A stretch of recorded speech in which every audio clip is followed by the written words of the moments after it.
On the economy, you obviously were serving as vice president the last time President Trump was putting tariffs in place. He's gone much bigger and broader this time, and he seems to be downplaying any concerns that people have about a recession. Instead, he's arguing in the long run, his policies will be successful. Do you worry, though, that the tariffs he's putting in place could potentially lead the U.S. into a recession? Well, let me back up for a second and say that I really do believe that President Trump's historic re-election last year was in many respects not just a reflection of a personality, but it was also that what I heard all over the country is that people wanted to get back to the policies of our administration. In addition to strong American leadership on the world stage, which we can get into in a minute, it also was that we cut taxes, rolled back regulation, unleashed American energy. But we also used targeted tariffs, particularly against China, after decades of trade abuses and intellectual property theft. We brought China to the table and achieved that 2020 Phase 1 trade deal that was truly historic and was a beginning of changing the dynamic of our relationship with China. So now, as I see this administration, I do have concerns that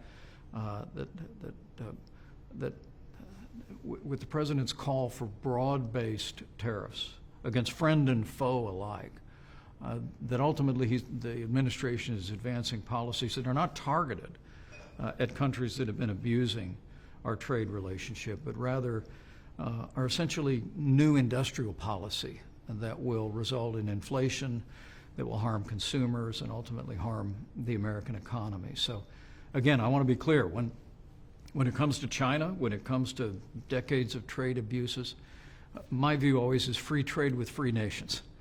That we ought to be engaging our trading partners across the free world to lower trade barriers, lower non-tariff barriers and subsidies. But when it comes to authoritarian regimes, we ought to get tough, stay tough, and demand that they open their markets and respect our intellectual property. He dubbed it Liberation Day, and you wrote in reference to that the only thing that Americans had been liberated from were trillions of dollars in investments. Do you think he understands the impact that it could be having on regular Americans? I think he does. But he's still doing it anyway, in your view?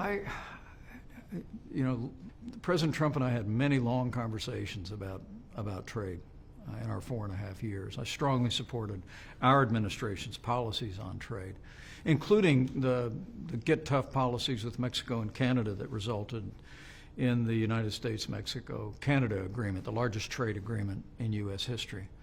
But we were well on our way. We'd renegotiated a trade agreement with South Korea. We were well on our way to a new trade agreement with Japan, with the UK, even the EU was in discussions. But it was all based on using his instinct that tariffs serve the American economy to bring our trading partners to the table to open up markets.